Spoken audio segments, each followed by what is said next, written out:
அன்பு மாணவ செல்வங்களே, மேல்நிலை 2ஆம் ஆண்டு மாணவர்களுக்கான தமிழ் பாடம் ரட்சண்ய யாத்திரிகம்.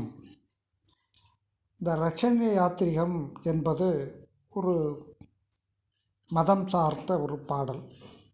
கிறித்துவ மதத்தில் இருக்கிற இயேசு பெருமானை பற்றிய ஒரு அற்புதமான ஒரு பாடல்தான் இந்த ரட்சண்ய யாத்திரிகம். இதை எழுதியவர் H.A.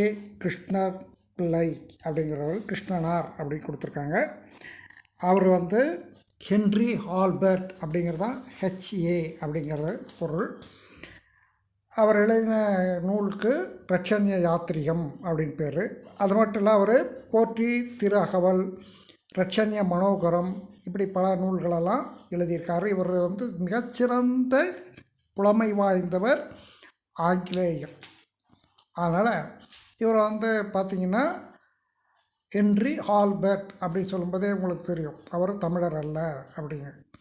அப்போது அவர் தமிழை நன்றாக படித்து ஒரு கம்பராமாயணத்தில் எழுதின கம்பர் எவ்வளோ அழகாக அற்புதமாக வார்த்தைகளை பயன்படுத்தி இருக்காரோ, அதே போல் இந்த ரட்சன் யாத்திரிகத்தில் இவர் பாடியிருக்கிறதுனால இவரை கிறித்துவ கம்பர் அப்படின்னு போற்றுவாங்க. இவர் தன்னுடைய நூலை எதை பார்த்து எழுதினார் அப்படின்னா, ஜான் பனியன் அப்படிங்கிற ஆங்கிலேயத்தில் இருக்கிற பில்கிரிம்ஸ் ப்ரோக்ரஸ் அப்படிங்கிற அந்த ஆங்கில நூலினுடைய தழுவல் அப்படின்னா அதை பார்த்து எழுதினது தான் இந்த ரட்சண்ய யாத்திரிகம். இது 3766 பாடல், ஒரு பெரிய காப்பியம், உருவக காப்பியம். ஆதி பருவம், குமார பருவம், நிதான பருவம், ஆரண்ய பருவம், ரட்சண்ய பருவம், இப்படி 5 பருவங்களை கொண்டது. இந்த காப்பியத்தினுடைய குமார பருவத்தில் இருக்கிற அந்த ரட்சண்ய சரித படலத்தில் இடம்பெற்றிருக்கிற இயேசுவோடைய இறுதி கால நிகழ்வுகள் நமக்கு பாடமாக இடம்பெற்றுள்ளது. சரியா? இப்போ இந்த ரட்சண்ய யாத்திரிகத்தை நாம் பார்க்கலாம். தெரியுமா உங்களுக்கு? திருநெல்வேலியிலிருந்து வெளிவந்த நற்போதகம் என்னும் ஆன்மீக மாத இதழில் இந்த ரட்சண்ய யாத்திரிகம் 13 ஆண்டுகளாக தொடராக வெளிவந்தது. இந்த ரட்சண்ய யாத்திரிகம் 1894ஆம் ஆண்டு மே திங்கள் முதல் பதிப்பாக வெளியிடப்பட்டது. சரியா? இப்போ இந்த பாட்டோட பொருளை பார்க்கலாம், அப்புறம் பாட்டை பார்க்கலாம். இறைமகன் என்று சொல்லப்படுபவர் இந்த இயேசு பெருமான். இறைமகன் தன்னை பிறர் கயிற்றால் கட்டும்போது அதற்கு உடன்பட்டு நின்றார். இவரை கயிறில் வச்சு கட்டுறாங்க. அப்போ அவரை எந்த மறுப்பும் தெரிவிக்காமல் இருக்கார். அச்செயலானது இயல்பாக மனிதர்களிடம் காணப்படுகிற சாதாரண அன்பு செயல் என்று கருத வேண்டியதில்லை. தம்மீது பகை கொண்டு தனக்கு இழிவான செயல்களை செய்த இம்மனிதர்கள் தாங்கள் வாழும் காலம் முழுவதும் துன்பத்தில் இருப்பார்களோ என்று எண்ணி அவர்களுக்காக இறக்கப்படுகின்ற தன்மை தான் காரணம்.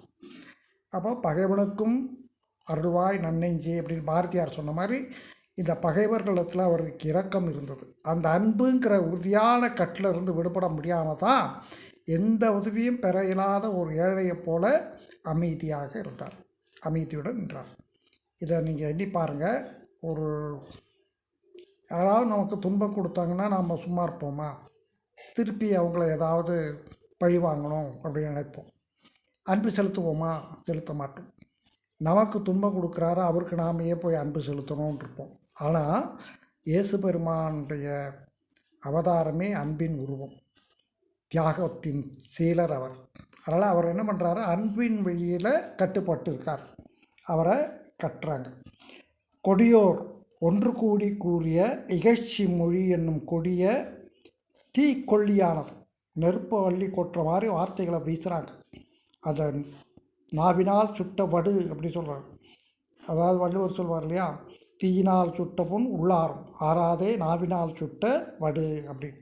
அது மாதிரி இங்கே கொடுமையான சொற்களை இழிவான சொற்களை, இகழ்ச்சியான மொழிகளை அப்படி நெருப்பு கொல்லியை கட்டி அப்படியே அள்ளி போடுற மாதிரி, நெருப்பு அள்ளி போடுற மாதிரி அவங்க பேசுகிறாங்க. அந்த தீக்கொல்லியானது மாசில்லாத அருளிறைந்த இறைமகனுடைய இதயத்தில் அழுந்தியது. அவர் மிக வேதனை அடைந்து மனம் வெந்து புண்பாட்டார். ஐயோ இப்படி பேசுகிறாங்களே நம்மளை பற்றி அப்படின்னு அவருக்கு புண்பட்டாரே அல்லாமல் தம்மை துன்புறுத்துகிறவர்கள் மீது சினந்து வருந்தத்தக்க ஒரு மறு சொல்லும் கூறாமல் நின்றார். நமக்கு ஏதாவது சின்ன புழு பூச்சி கூட என்ன செய்யும், கொஞ்சம் எதிர்ப்பு தெரிவிக்கும் நான் அதுக்கு துன்பம் கொடுத்தா. ஆனால் இவர் அப்படிப்பட்ட ஒரு கடுமையான வார்த்தைகளை பேசினார மனசில் வேதனைப்பட்டாரே தவிர திருப்பி அவங்கக்கிட்ட ஒன்றுமே பேசாமல் அமைதியாக இருந்தார். பெருந்தகையரான இறைமகனை கொல்ல வேண்டும் என்று எண்ணம் கொண்டு அவரை இயேசுவை கொல்லணுங்கிறதுக்காக சிலுவையில் அறையிறாங்க. அப்போது பொந்தியு பிலாத்து என்னும் ஆளுநருடைய முன் தனியாக கொண்டு போய் நிறுத்தினர். அவர் மேலே ஒரு பழி சொல்லி அவரை ஆளுநர்கிட்ட, அவர் பேர் என்ன, பொந்தியு பிலாத் அப்படிங்கிற அந்த ஆளுநர் கவர்னர், அவருக்கு முன்னாடி கொண்டு வந்து நிறுத்துகிறாங்க. அவருக்கு தண்டனை பெற்று தரவும் உறுதியாக இருந்தனர். அவருக்கு எப்படியாவது தண்டனை வாங்கி கொடுத்துடணும் அப்படின்னு உறுதியாக இருந்தாங்க. வற்றிய சிறிய கிணறு தனக்குள் கடலை அடக்கி கொள்ள முடியுமா? முடியாது. ஒரு சின்ன கிணறில் போய் கடலை அடைக்க முடியுமா? முடியாது. அது மாதிரி இறைமகனை இழுத்து சென்ற அந்த கொடியவர்கள் அவர் அணிந்திருந்த வெள்ளாடையை கழற்றிவிட்டு முறுக்க மலர் போன்று சிவந்த ஓர் அங்கினா ஆடை அவருக்கு போத்தினார்கள். துன்பம் தரும் கூர்மையான முள் செடியினால் பின்னப்பட்ட ஒரு முடியை அவருடைய தலையில் வைத்து அவருக்கு கிரீடம் மாதிரி, அது என்ன, முள் கிரீடம், அதை தலையில் வச்சு அழுத்துறாங்க. அப்போ ரத்தம் பீறிட்டு அப்படியே ஒழுகுது. அது மாதிரி கஷ்டப்படுத்தினாங்க. இறைமகனை இழுத்து சென்ற அந்த கொடியவங்க அவர் அணிஞ்சிருக்கிற ஆடையெல்லாம் கழட்டிட்டு முறுக்க மலர் போன்று இருக்கிற ஒரு சிவந்த ஒரு அங்கியை அவருக்கு போத்தினாங்க. துன்பத்தர கூர்மையான முள் செடியினால் பின்னப்பட்ட ஒரு முடியை, அதாவது அங்கே தலையில் கிரீடம் மாதிரி இருக்கிறது தான் முடி. அந்த முடி சூடாமன்னு சொல்கிற முடியும். அது மாதிரி முடிங்கிறது இங்கே ஆபரணமாக இருக்கிற ஒரு கிரீடம். இங்கே என்ன ஆபரணம்? முள் தான். அந்த முள் முடியாக அவங்க தலையில் வச்சு அழுத்தி ரத்தம் பீறிட்டு அவருக்கு ஒழுகி அவ்வளோ கஷ்டப்படுறாரு. அப்பவும் அவர் எந்த விதமான மனம் எதுவும் சொல்லவே இல்லை. கொடுமணம் படைத்த அந்த முரடர்கள் இறைமகனுடைய கையில் உள்ள கோலினை பிடுங்கி எடுத்து கொண்டனர். அவர் கையில் வச்சுட்டுருக்கிற கோலை பிடுங்கிட்டாங்க. முள்முடி சூட்டப்பட்ட அவர் தலையின் மேல் வன்மையாக அடித்து வேதனை செய்தனர். அடிக்கிறாங்க அப்படி. மேலும் அவருடைய திருமுகத்தில் எச்சிலை உமிழ்ந்து திட்டி பழித்து கேலி செய்தனர். இப்படியெல்லாம் அவரை கஷ்டப்படுத்துகிறாங்க. வாயில் வந்தபடி திட்டி அடித்து எச்சலை துப்பி இப்படி பழி சொல்லி கேலி செஞ்சு இப்படி எத்தனை துன்பம் செய்ய முடியுமோ அத்தனையும் அவங்க செய்கிறாங்க. மக்கள் இத்தனை கொடுமைகளுக்கு பிறகும் இவ்வுலகம் பிளந்து வெடிக்கவில்லையே, இது என்னே என்பர். இவ்வளோ கஷ்டப்படுறாரு அவர். ஆனால் அந்த உலகம் அப்படியே பிளந்து, அப்படியே பூமாதேவி அந்த பிளந்துட்டு அவர் இந்த கொடியவர்களெல்லாம் அடிச்சிடக்கூடாதா? வானம் வெடிக்கலை, வானம் இடிஞ்சு விழலை, இதென்ன அப்படின்ட்டு அவர் சொல்கிறார். கடல் வற்றி போகலையே, இதென்ன அநியாயம் அப்படின்னு, இந்த உலகம் இன்னும் அழியாமல் இருக்கிறது அப்படி. ஏன்னா அவருக்கு அவ்வளோ துன்பம் கொடுத்துட்றாங்க. அதை பார்க்குற அந்த மக்களுக்கு கோபம் இந்த மாதிரிலாம் இயற்கையை தவிக்கிறாங்க. பொல்லாத யூதர்களும் போர் சேவகர் கூட்டமும் எல்லாம் வல்ல இறைமகனை இகழ்ந்து பேசியும் புறக்கணித்தும் வாயில் சுமந்தபடி வந்தபடி சொல்லத்தகாத பழிமொழிகளை கூறினர். அவர்களெல்லாம் செய்த பொல்லாங்குன்னா பழிச்சொல் எல்லாம் நம்முடைய இறைமகன் இயேசு பெருமான் பொறுத்திருந்தார் அப்படிங்கிறதா இந்த நமக்கு கொடுத்துருக்கிற பாடம். அந்த பாட்டில் 7 பாட்டு தான் கொடுத்துருக்காங்க. இந்த ரட்சன் யாத்திரையத்தில் எத்தனை பாட்டிற்கு சொன்ன 3000க்கு மேற்பட்ட பாட்டில் நாம் ஒரு 7 பாட்டு தான் நாம் படிக்க போகிறோம். சரியா? இதனால் அது நல்ல சுவையான துன்பம் நிறைந்த ஒரு துன்பக் கதையாக இருக்கிற பாட்டு. இறைமகனுடைய எளிய நிலை பாட்டை பாருங்க. பாசமென உன்னிலர் பிணித்தமை பகைத்த நீசமனும் மக்களை நினைந்து உருகும் அன்பின் நேசமனும் வள்ளியதை நீக்கவசமின்றி ஈசன் மகன் நின்றனர் ஓர் ஏழை என ஓர் மீன். பாசமன உன்னிலர் பிணித்தமை பகைத்த நீச மனு மக்களை நினைத்து உருகும் அன்பின் நேசமனும் வள்ளியதை நீக்கவசமின்றி ஈசன் மகன் நின்றனர் ஓர் ஏழை என ஓர் மீன். 1421 பாட்டிலேருந்து ஒரு பாட்டு கொடுத்துருக்காங்க. பாதகர் குழுமி சொற்ற பழிப்புரை என்னும் கொள்ளி ஏதமில் கருணை பெம்மான் விரதைத்து ஊன்ற வேதனை உழந்து சிந்தை வெந்து புண்பட்டாரல்லால் நோதகச் சினந்தோர் மாற்ற நுவன்றிலர் கரும நோக்கி. இது மனப்பாடப்பாட்டு. பாதகர் குழுமி சொற்ற பழிப்புரை என்னும் கொள்ளி, கொள்ளினா நெருப்பு. பாதகர் குழுமி சொற்றன்னு சொன்ன பழிப்புரை என்னும் கொள்ளி ஏதமில் கருணை பெருமான், குற்றமில்லாத அந்த கருணை பெருமான் இருதயத்து ஊன்ற அந்த பழிச்சொல்லாம் மனசுக்குள்ளே போய் சேராது. வேதனை உழந்து சிந்தை வெந்து புண்பட்டார் அல்லார், அவர் மனசு அப்படி புழுகி வேதனைப்பட்டது. ஆனால் நோதகச் சினந்தோர் மாற்ற நுவன்றிலர் கரும நோக்கி, அவங்க நோக்கும்படியாக எந்த வார்த்தையும் சினத்தில் அவர் சொல்ல முடியல, அமைதியாக இருந்தார். பாதகர் குழுமி சொற்ற பழிப்புரை என்னும் கொள்ளி ஏதமில் கருணை பெம்மான் இதயத்து ஊன்ற வேதனை உழந்து சிந்தை வெந்து புண்பட்டாரல்லால் நோதகச் சினந்தோர் மாற்ற நுவன்றிலர் கரும நோக்கி. பாதகர் குழுமி சொற்ற பழிப்புரை என்னும் கொள்ளி ஏதமில் கருணை பெம்மான் இருதயத்து ஊன்ற வேதனை உழந்து சிந்தை வெந்து புண்பட்டார் அல்லால் நோதகச் சினந்தோர் மாற்ற நுவன்றிலர் கரும நோக்கி. அடுத்தது 600 முன்னாடி நிறுத்துகிறாங்க. எண்ணமிட்டவர் பொந்தியும் பிலாத்தேனும் இறைமுன் அன்னலை தனி நிருபவும். எண்ணமிட்டவர் பொந்தியு பிலாத்தேனும் இறைமுன் அன்னலை தனி நிருபவும் ஆக்கினை தீர்ப்பு பண்ணவும் என நிர்ணயம் பண்ணினர் பகை கொண்டு ஒன்றுமோ வரும் கூவலுக்கு உதவியை உடுக்க அப்படிங்கிறது. ஆளுநர் விதித்த கொலை தண்டனையை நிறைவேற்ற அவரை இழுத்து சென்று துன்புறுத்துகிறாங்க. முன்னுடை களைந்து, முன்னாடி அணிஞ்சிருக்கிற கலையை அந்த ஆடையை களைந்து, முன்னுடை களைந்து ஒரு முறுக்கு அலர்ந்தன செந்நிற அங்கி மேல் திகழ சேர்த்தினர். சிவப்பாக இருக்கிற அந்த அலர் முறுக்கு மலர சேர்த்தினாங்க. கொல்நுனை அழுந்தி வெம் குருதி பீரிட பின்னிய முடி சிரத்து பெய்தனர். பின்னாடி என்ன செஞ்சாங்க, முள்ளாலான கிரீடத்தை சிரம்னா தலையில் பெய்தனரை வைத்தாங்க. அடுத்தது 4வது பாட்டு. அடுத்தது 5வது பாட்டு. கைதுறும் கோளினை கவர்ந்து கண்தகர் வெய்துற தலைமிசை அடித்து வேதனை செய்தனர். என்ன செஞ்சாங்க, வேதனை செஞ்சாங்க. எப்படி அடித்தாங்க, தலைமிசை அடித்து, தலையில் அடித்து, வெய்துற அவர் ரொம்ப துன்பப்படுற மாதிரி. கைதுறும் கோளினை கவர்ந்து, அவர் கையில் வச்சுட்டு இருக்கிற அந்த கோலை கவர்ந்து, கைதுறும் கோளினை கவர்ந்து கண்டகர் வெய்துற தலைமிசை அடித்து, பார்க்குறவங்களெல்லாம் ஐயோ இப்படி அடிக்கிறாங்களே அப்படிங்கிற மாதிரி வேதனையாக செய்தனர். உமிழ்ந்தனர் திருமுகத்தினை, வாயில் துப்புறாங்க, திருமுகத்தினே உமிழ்ந்தனர். வைத்தனர் பழித்தனர் மரங்கொள் நீசரே.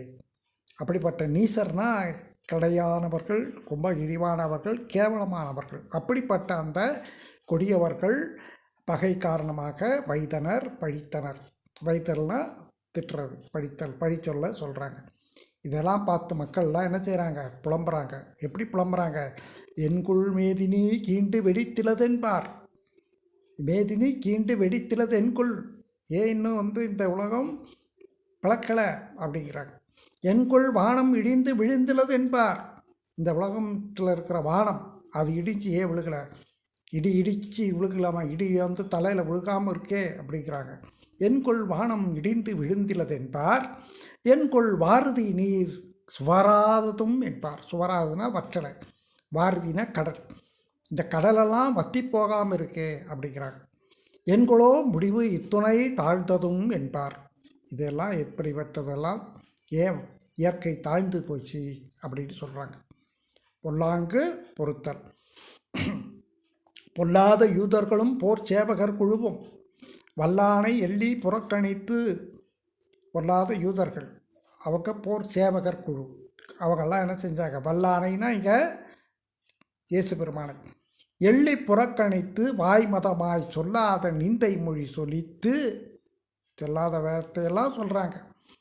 துணிந்து இயற்றும் சொல்லாத நிந்தை மொழி சொல்லி துணிந்து இயற்றும் பொல்லாங்கையெல்லாம் நம் ஈசன் பொறுத்திருந்தார். இப்படிப்பட்ட பொல்லாங்கையெல்லாம் நம்முடைய ஈசன் பொறுத்து கொண்டிருந்தார்.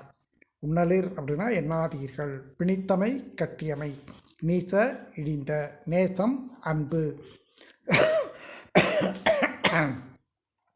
வல்லியதை உறுதியை, ஓர்மின் ஆராய்ந்து பாருங்கள், பாதகர் கொடியவர், குழுமி ஒன்று கூடி, பழிப்புரை இகழ்ச்சியுரை, ஏதமில் குற்றமில்லாத, ஊன்ற அழுந்த, மாற்றம் சொல், நுவன்றிலர் கூறவில்லை. இது 6 சீராக இருக்கிறதுனால அறுசீர் கழி நெடிலடி ஆசிரிய விருத்தம் அப்படின்னு. இதை அடுத்தது ஆக்கினை தண்டனை, நிர்ணயம் உறுதி, கூவல் கிணறு, உண்ணுமோ முடியுமோ, உததி கடல், ஒடுக்க அடக்க, களைந்து கழற்றி, திகழ விளக்க, சேர்த்தினர் உடுத்தினர், சிரத்து தலையில், பெய்தனர் வைத்து அழுத்தினர், கைதொறும் கையில் கொடுத்திருந்த கண்டகர் கொடியார்கள், வெய்துற வலிமை, மிக வைத்தனர் திட்டினர், மரங்கொள் முரட்டுத்தன்மையுள்ளவர், மேதினி உலகம், கீண்டு பிளந்து, வார்தி கடல், சுவராதது வற்றாதது, வல்லானை வலிமை வாய்ந்தவரான இயேசு பெருமானை, நிந்தை பழி பொல்லாங்கு கெடுதல் தீமை. இப்போ இந்த மாதிரி இந்த 7 பாடலில் நாம் இயேசு பெருமான் பட்ட துன்பத்தை நாம் பார்த்தோம். அதுக்கு காரணம் என்ன, ஏன் அவரை இப்படி துன்பப்படுத்தினாங்க அப்படிங்கிறதெல்லாம் அந்த பைபிளில் வருது. அதெல்லாம் நீங்கள் பார்த்துக்கோங்க. இந்த படத்தை ஒன்று தயார் பண்ணாங்க இந்த கதையை வச்சு. சிசில் பி டிமிலி அப்படிங்கிறவர் டைரக்டர். அந்த படம் இங்கிலீஷ் படம். என்ன படம் தெரியுமா? 10 கமாண்ட்மெண்ட்ஸ், 10 கட்டளை. 10 கமாண்ட்மெண்ட்ஸ் அப்படின்னா 10 கட்டளைகள். அது ரொம்ப அற்புதமான படம். அப்போ இவர் நடத்த போகும்போது அந்த கடல் அப்படியே வழி விடும். செட்டிங் தான் ரொம்ப அருமையாக செஞ்சுருக்காங்க. அப்படியே கடல் வழிவிடும். இவர் அந்த பக்கம் அந்த எல்லையை தாண்டினவுடனே அப்படி கடல் மூடிக்கும். இப்படியெல்லாம் இயேசு பெருமானுடைய வாழ்க்கையில் நடந்ததெல்லாம் ஒரு சம்பவமாக ஒரு படமே வந்திருக்கு. சரியா? அடுத்தது உறுப்பிலக்கணம் பாருங்கள். பகைத்த, பகை கூட்டல் இத்து கூட்டல் இத்து ஆ, பகை பகுதி இத்து சந்தி இத்து இறந்த கால இடைநிலை ஆ பெயரிச்ச விதி, களைந்து களை இத்து இந்து இத்து ஊ, கலை பகுதி இத்து சந்தி இந்தானது விகாரம் இத்து இறந்த கால இடைநிலை ஊ வினையச்ச விகுதி, பழித்தனர் பழி கூட்டல் இத்து கூட்டல் அன் கூட்டல் அர், பழி பகுதி இத்து சந்தி இத்து இறந்த கால இடைநிலை அன் சாரியை அர் பலர்பால் வினைமுற்று விகுதி, இடிந்து இடி கூட்டல் இத்து இந்து இத்து ஊ, இடி பகுதி இத்து சந்தி இன்னானது விகாரம் இத்து இறந்த கால இடைநிலை ஊ வினையச்ச விகுதி. புணர்ச்சி விதி பாருங்கள். முன்னுடை, முன் கூட்டல் உடை, தனி குறில். முன் அப்படிங்கிறது பார்த்திங்கன்னா மூங்கிறது குறில், அதுக்கப்புறம் எந்த எழுத்து வரல, இன்கிற எழுத்து தான் வந்திருக்கு. அதனால் அது தனி குறில். முன் ஒற்றுனா மெய்யெழுத்து. அந்த மெய்யெழுத்து என்ன ஆயிருக்கு? மூங்கிற தனி குறில் முன்னாடி வந்திருக்கு. முன்னாடினா இந்த இடத்துல இலக்கணத்துலலாம் முன்னா அடுத்ததுன்னு அர்த்தம். அப்போ மூக்கு அடுத்து இன் வந்திருக்கு. அப்போ தனி குறில் மூ, ஒற்று எண். அப்போ தனிக்குறில் முன் ஒற்று, அடுத்தது பள்ளின உயிர் வந்திருக்கு. வறுமொழியில் ப்ளஸுக்கு வலது பக்கத்தில் பார்த்திங்கன்னா உடை. அப்போ உடைங்கிறதுல ஊ உயிர். அப்போது தனிக்குறில் முன் ஒற்று உயிர் வரின் இரட்டும். இரட்டும்னா என்ன? இந்த இன்கிறது 2 எண் தான் வரும். அப்போ அதான் மூ போட்டு 2 இன் போட்டிருக்காங்க பாருங்கள். இரட்டும் மூ இன் அப்புறம் உடை. அப்புறம் அடுத்த விதி என்ன? இந்த இன்னும் ஊ சேர்ந்து நூவாக மாறும். அதான் உடல் மேல் உயிர் ஒன்றுவது இயல்பே. புரியுதா? உயிர் உடல்னா மெய்யெழுத்து, உயிர்னா உயிரெழுத்து. இப்போ உடல் மேல் உயிர் ஒன்றுவது இயல்பே. அந்த இன்னு 2வது இன் இருக்கு இல்லையா, அந்த இன்னும் ஊ சேர்ந்து முன்னுடை அப்படின்னா. ஏழை என, ஏழை கூட்டல் என, விதி ஐ வழியவும் ஏழை ப்ளஸ் இ கூட்டல் என அப்படின்னு ஆகுது. இப்போ ஈங்கிறது உடம்படுமை. உடல் மேல் உயிர் ஒன்றுவது இயல்புங்கிற விதிப்படி ஏழை என அப்படின்னு ஆச்சு. புரியுதா? அந்த ஏவு சேர்ந்து ஏவாக மாறுது. இப்போ இந்த பாடத்தை நம்ம பார்த்தோம். ரொம்ப அற்புதமான பாடம். நீங்கள் இந்த ரட்சண யாத்திரையத்தில் உங்களுக்கு மனப்பாட பாட்டு அந்த 2வது பாட்டு கொடுத்துருக்காங்க. அதை அடிக்கடி கேட்டுகிட்டே இருக்காங்க. அதனால் அதை நல்லா படிச்சுக்கோங்க. இன்னொரு தடவை அந்த பாட்டை உங்களுக்கு சொல்லி காட்டுறேன். அது 6 சீர் தான், ரொம்ப சுலபமான பாட்டு. அதனால் அதை நல்லா மனப்பாடம் பண்ணுறது சுலபம். இப்போ பாருங்கள். பாதகர் குழுமி சொற்ற பழிப்புரை எண்ணம் கொள்ளி ஏதமில் கருணை பெம்மான் இருதயத்து ஊன்ற ஊன்ற வேதனை உழந்து சிந்தை வெந்து புண்பட்டார் அல்லால் நோதகச் சினந்தோர் மாற்ற நுவன்றிலர் கரும நோக்கி. இதுதான் மனப்பாட பாட்டு. இந்த மாதிரி சமய சம்பந்தமான தமிழ் கிறிஸ்தவர்கள் ஏராளமாக கொடுத்துருக்காங்க. அந்த கிறிஸ்துவ தமிழ்னு அதுக்கு பேர். அது மாதிரி இஸ்லாமியர்கள் கொடுத்தது இஸ்லாமிய தமிழ். இந்த மாதிரி தமிழுக்கு எல்லா மதத்தைச் சேர்ந்தவர்களும் நன்றாக படித்து நிறைய பாடல்களை கொடுத்துருக்காங்க. அதில் நாம் ஒன்று பார்த்தது ரட்சண்ய யாத்திரிகம். அதை எழுதினவர் H.A. கிருஷ்ணனார் அப்படிங்கிறவர். மீண்டும் அடுத்த வகுப்பில் நாம் சந்திப்போம்.